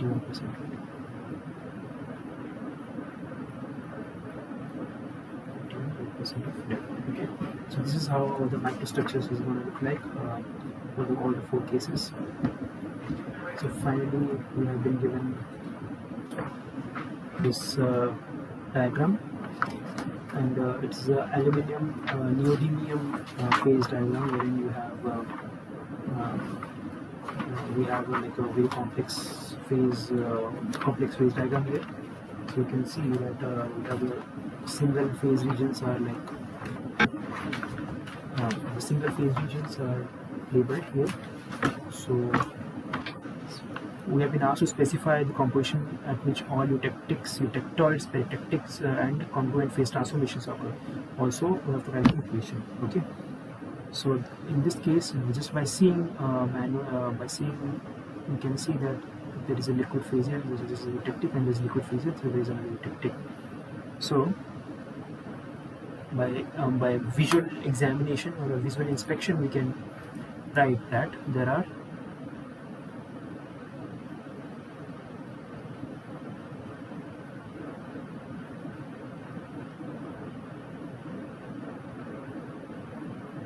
two eutectics on this phase diagram.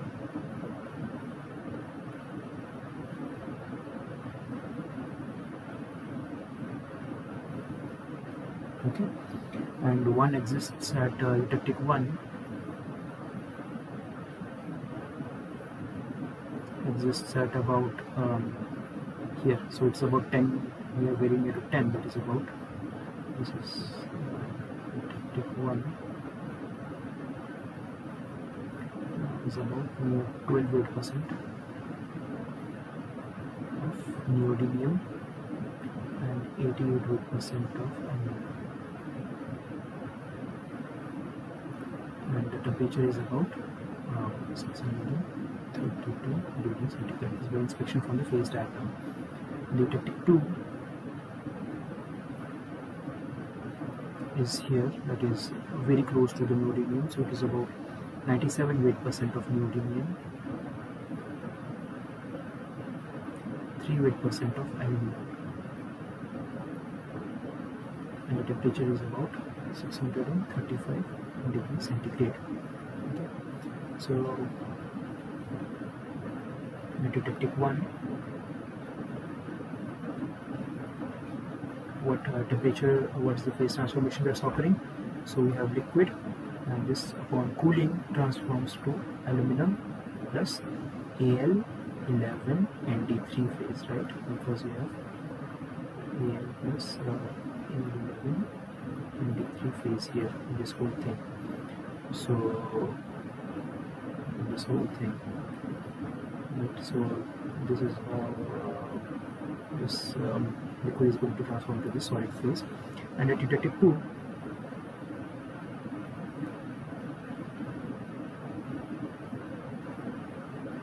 we have this is eutectic 2.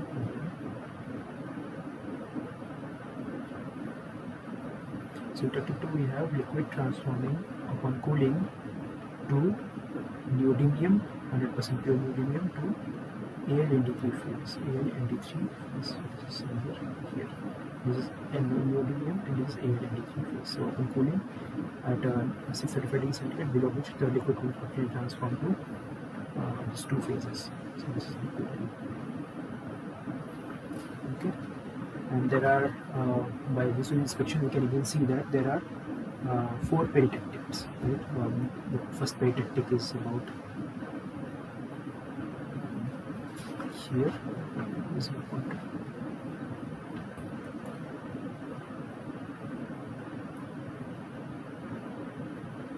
The first peritectic is about here. Second peritectic is here. And the third peritectic is here. And fourth peritectic is here. Right? So I have the 4 peritectic points. So let's write them.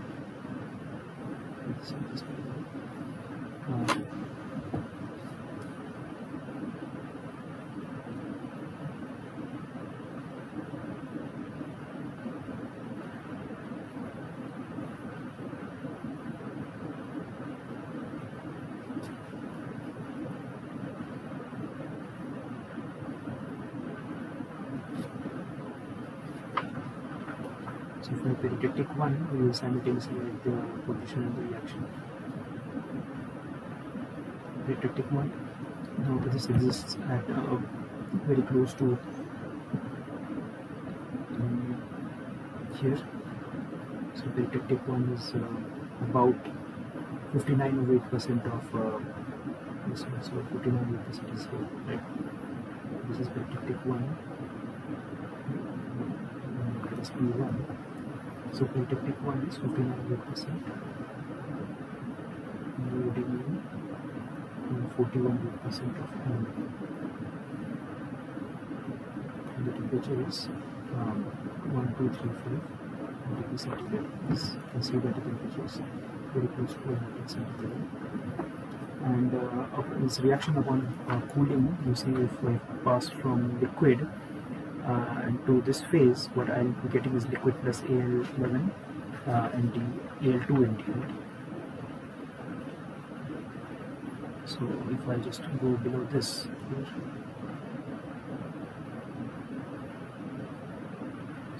this here is my peritectic point, and if I cool below this, I will be getting my Al11 ND3 will be turning to L plus Al2 ND.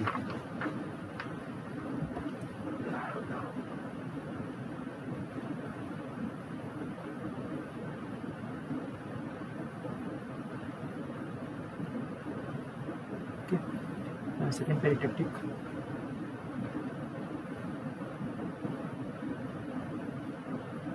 Exists at 84.8% of neodymium, 16.8% aluminum. Okay, and the temperature is about 140 degrees centigrade. Let's see, 84.8% is here, right? We have marked it already. So this is P2, and this we have. Let's say if we have a ALND phase, it will transform to liquid plus Al2ND. So liquid plus Al2ND from ALND phase. Okay. Similarly, peritectic 3, we can write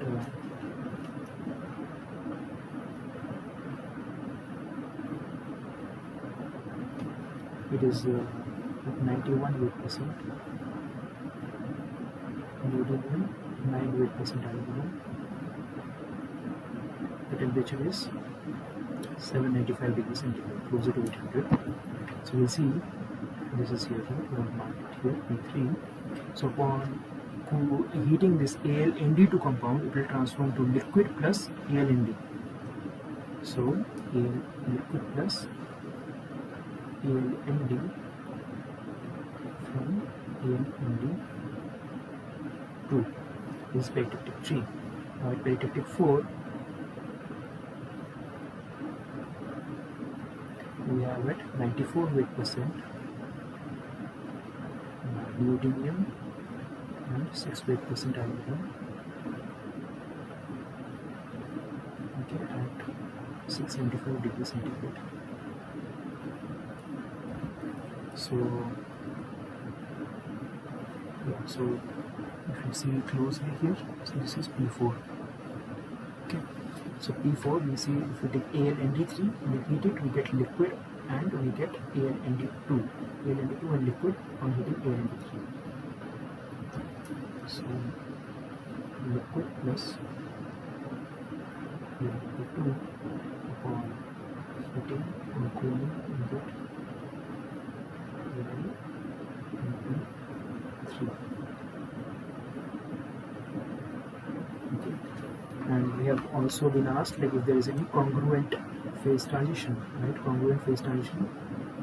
So congruent melting point is there is one congruent melting point. If you see very closely at about here, so if you see, if you just take this Al2ND composition and you just heat it continuously, at one point we have solid, and one after crossing the liquidus we will have complete 100% liquid phase here.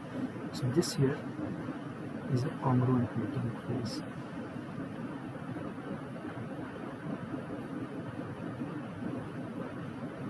Right, congruent melting. So we'll just mark we are going to write it here.